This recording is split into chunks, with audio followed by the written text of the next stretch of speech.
¿Qué tal, amigos? Bienvenidos una vez más a un segmento de La Cocina del Infierno. Quienes habla el Dr. Arkham. Hoy volvemos con el segmento Descubriendo Artistas, donde tomamos artistas nacionales y hacemos un repaso por todo lo que tengo disponible de ese artista. Hoy voy a hablar de Matías de Vicenzo, que yo lo primero que leí de Matías fue esta obra que se llama Retrato de un trompetista.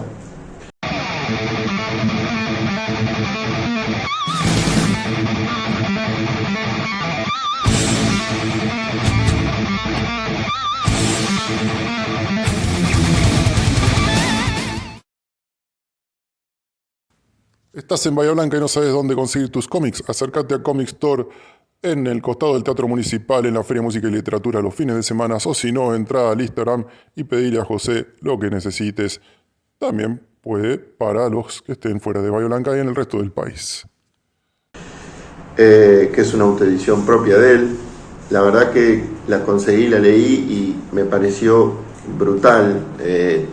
Brutal por el argumento, ¿no? O sea, uno acaba de ver la historia de un tipo que toca jazz, un hombre grande, y se van a ir abriendo ciertas puertas de su vida y se van a ir mezclando ciertos personajes. Voy a abrir así al azar, como para que se vean los dibujos. Y la historia se pone heavy. Realmente es una historia muy oscura y me pareció interesantísimo. Cómo empecé a leer una historia y se me puso cada vez más oscura la historia y realmente me encantó. Está guionada y dibujada por Matías, o sea, acá fue autor integral. La verdad que después de leer esto empecé a buscar material de él. Es muy difícil, de que en ese momento lo único que había disponible así en papel era esto y se me hacía medio complicado conseguir hasta que por suerte apareció la edición integral del Efecto Malena, que la sacó Deriva Ediciones. Esta tuve la suerte de ahí lo conocí a Matías en la Crack del año pasado, sí, si no mal no recuerdo, y me lo dedicó con un dibujito muy interesante. Acá Matías está acompañado, dibuja nada más, y el guión lo hace un muchacho que se llama Federico Canessa, Rodrigo Canessa, perdón. Así que es una obra dificilísima. La verdad que la leí 2 veces porque acá el dibujo es distinto. Eso es lo que me gustó de Matías, que cambia un poco ese dibujo. Compárenlo con el que vieron antes. Hay una modificación, hay un dibujo con distinta estética. Va a variar un poco la estética del dibujo dentro de la misma historieta por momentos. Por ejemplo, fíjense, acá cambia un poco la estética. Es una obra larga, interesantísima, complejísima. Algún día me gustaría charlar con él algunas cosas de qué fue lo que pasó, porque es una historia muy compleja. O sea, es una chica que nació un 29 de febrero, pero nadie recuerda quién es esa chica, y por momentos la recuerdan y por momentos no, y por momentos existe y por momentos no.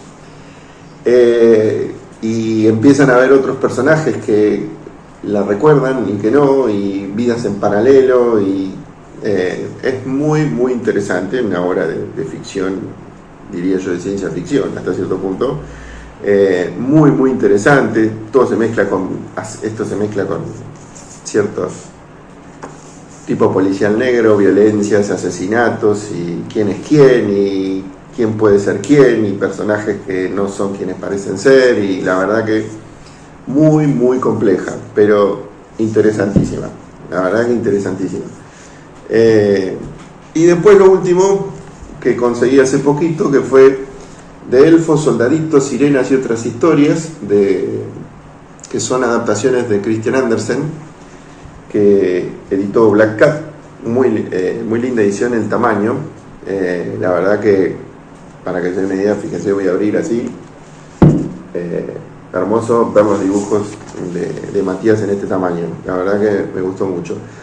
Es una adaptación muy personal, que no esperen el cuento de Andersen tal cual es, ¿no? Matías le dio su propia visual al cuento. No pierde la esencia del cuento, tiene la esencia real, pero tiene algunas modificaciones. Está llevado a distintos tiempos, distintas épocas. En uno van a ver un robot y qué sé yo y demás. Y está muy muy bueno. La esencia de los cuentos, obviamente algunos son brutales, otros son hermosos, el mensaje que dejan. Voy a abrir así como para que vean los dibujos. Hay clásicos de clásicos como El soldadito de plomo, La sirenita, El patito feo, otros que yo por ahí desconocía, pero van a ver que son 6 cuentos, si mal no recuerdo, que adapta, y muy muy interesante, la verdad que me gustó mucho. Algunos más que otros, obviamente, unos se parecen más al cuento real que otros, pero tiene su propia, voy a abrir así, tiene su propia vuelta de tuerca cada cuento que Matías le generó, ¿no? Para que no sea exactamente igual. O sea, son adaptaciones. Así que bueno, recomiendo mucho. Esto es hasta ahora todo lo que he conseguido de él. Sé que hay algunas cosas viejas que no tengo, que me gustaría conseguir en algún momento, que se editen o si existen editadas. Eso habría que preguntárselo a él, porque vi que hay más material. Y ojalá siga sacando, porque este de Andersen es, creo que desde el año pasado, si mal no recuerdo. Así que está buenísimo que sigan saliendo producciones de él, tanto con otros guionistas como autor integral. La verdad que y me gusta lo que hace con su propio dibujo, que lo va variando medianamente de un cómic, perdón, de una historieta a otra.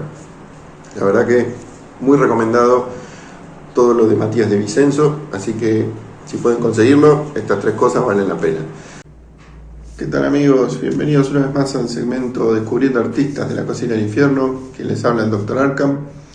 Bueno, hoy voy a hablar sobre un guionista, o sea, un artista que lo conocí como guionista y su segunda obra como autor integral, que lo conocí en una de las Crack Bang Boom, allá por el año 2022, que se llama Jonathan Catalano, que en sus obras aparece bajo la sigla de JHC. Lo primero que leí fue esto que se llama Distancia, que me llamó la atención por un montón de cosas. Acá hay que decir que Jonathan guiona y Daniel Roa es el que dibuja. Primero que la tapa, uno se da cuenta que es Salvador Sal. Después, el prólogo estaba hecho por Diego Greenbaum. Me hizo reír mucho realmente Diego con su prólogo. Muy bueno, genial lo que dice. Aparte que tenía una etiqueta que decía Premio Fénix a Mejor Cómic Nacional año 2022 y otra etiqueta que decía nominaciones a los Premios Signer a Mejor Obra Autoeditada y Mejor Guionista. Está bueno que esto se haga. Me pareció muy interesante que le pongan estas etiquetas para que uno sepa si está nominada o ganó algún premio a la obra. Eso me parece interesante. Es un buen empuje para cualquier obra. Bien, no solo me llamó la atención la tapa, que está dibujada por Salvador Sal, sino la tapa en sí, con estos 2 personajes. Y cuando lo empecé a mirar, me di cuenta que es, digamos, manga. Voy a abrir así. El dibujo, la estética, es bien manga. Cosa rara de ver en Argentina, la estética manga. Obviamente que es un manga al estilo porteño, ¿no? Que transcurre en Buenos Aires bajo ciertas características al estilo argentino. Agarro así al azar páginas. Bien, la historia está muy buena, es una historia de ciencia ficción, pero lo interesante es que primero abre el tomo mostrándote a este personaje con la máscara de alien en una Buenos Aires con todo en silencio, sin nadie, o sea, sin nadie andando y todos cadáveres tirados en la calle. Onda medio apocalíptica. Y te dice que se corta eso, son un par de páginas, se corta y arranca la historia de Franco, que pasó ayer, la historia de él. Entonces te cuenta el ayer a esa escena apocalíptica que vos viste. Te va a contar toda la vida de Franco, que es un pibe que llega a la capital y se quiere adaptar, y va a la escuela, y qué sé yo, y bueno, y todos los problemas que tiene y demás. De golpe va a cortar, te va a mostrar otra vez ese mundo apocalíptico donde aparece la persona con la máscara de la loba. Lo vuelve a cortar y te dice ayer y te cuenta la historia de Laura. Una chica también que va a la escuela, que tiene unos quilombos bárbaros, pero se enfoca en la vida de ella, en su desenvolvimiento social y algunas cuestiones de familia interesantes. La cuestión es que el misterio acá es qué pasó en 24 horas, por qué ayer todo estaba normal y estos dos pibes tenían una vida normal y de golpe hoy está el extraterrestre y la loba esta caminando por la calle y todos muertos. Obviamente que te lo van a explicar al final del tomo y es muy interesante. Lo que sí que también me llamó la atención la longitud de esto. Si no mal recuerdo, creo que tiene como 300 páginas. Es muy bueno, muy llevadero, muy fluido para leer y me dejó con toda la intriga y misterio porque me explican un poco qué fue lo que pasó, pero ahí queda, es como el primer arco. O sea, después hay que ver por qué pasó lo que pasó. Jonathan este año lo vi en la Crack y me dio esto, que es como un preview de lo que lo hizo así, como no había salido, todavía no lo puedo sacar al segundo tomo, que también va a ser así, más o menos del estilo. Entonces me dio esto, que es un preview, y muestra que arranca donde termina el tomo. Muy buena la tapa, así como está desplegada. Arranca donde esto termina, en la escena que esto termina, arranca esto. Esto obviamente es el principio de lo que va a venir, está bueno como para tener un adelanto.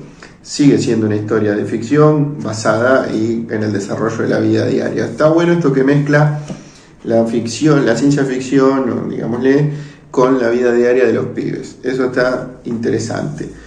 Y lo segundo que lo recomiendo mucho, y el segundo que leí acá sí es Jonathan Catalano como guionista y dibujante, que se llama El Puente. Obviamente es manga también, es otro tipo de dibujo, es un lindo dibujo. Me gustó mucho el argumento de esto, realmente me pareció interesante el planteo que hace, porque si uno lo mira a simple vista es la historia de esta chica que en realidad es un fantasma que está encerrado en un puente, y ella es el fantasma de una chica jovencita, casi adolescente, que se suicidó tirándose de ese puente, y ese puente tiene un récord histórico de gente que va y se suicida, pero esta chica quedó ahí encerrada como un fantasma y no se puede escapar de ese puente, y se le ocurrió ayudar a que la gente no se suicide. Entonces es un debate interesantísimo entre ella y este hombre. Prácticamente el argumento va a girar en torno a eso, cómo llega este hombre al puente y se quiere tirar del puente, y cómo ella lo va a persuadir para que no salte. Es muy muy interesante cómo se plantea el tema del suicidio, cómo se encara, te hace pensar un montón de cosas, te hace reírte de un montón de cosas, te hace pensar en algunas cuestiones bizarras que tiene muchas veces la mente humana a la hora de decidir. La verdad que muestro así mi interior como para que se vea, muy buena, muy interesante. Obviamente el final es un final, digámosle, lindo, por decirlo de alguna manera, pero es una historia trágica, muy trágica. La verdad que también acá Jonathan ahí me hizo el dibujito y me lo dedicó. Me pareció muy muy interesante. Me pareció un tópico del que no siempre se habla y que acá se tomó con mucha muy interesante como se lo tomó. Más allá de que uno lo lee y parece como un cuento de ficción entre el fantasma y el personaje, es muy interesante los planteos que se hacen sobre muchas cosas que tienen que ver con la idea de morirse, el querer morirse, el por qué morirse, y cuál es la esencia de la vida misma hasta cierto punto. La verdad que lo recomiendo mucho, también fluido, rápido, se lee muy bien, muy entretenido. Así que bueno, todo el que pueda, les recomiendo estas dos perlitas. A mí me gustó más pero la verdad que vale la pena leerlo también. Distancias o El Puente es algo muy interesante, y el que pueda conseguir material de Jonathan Catalano y bueno, junto a Daniel Roa, la verdad que vale la pena tenerlo. Bueno, un saludo muy grande a todos los fanáticos de La Cocina del Infierno y nos vemos en un próximo segmento. Chau chau.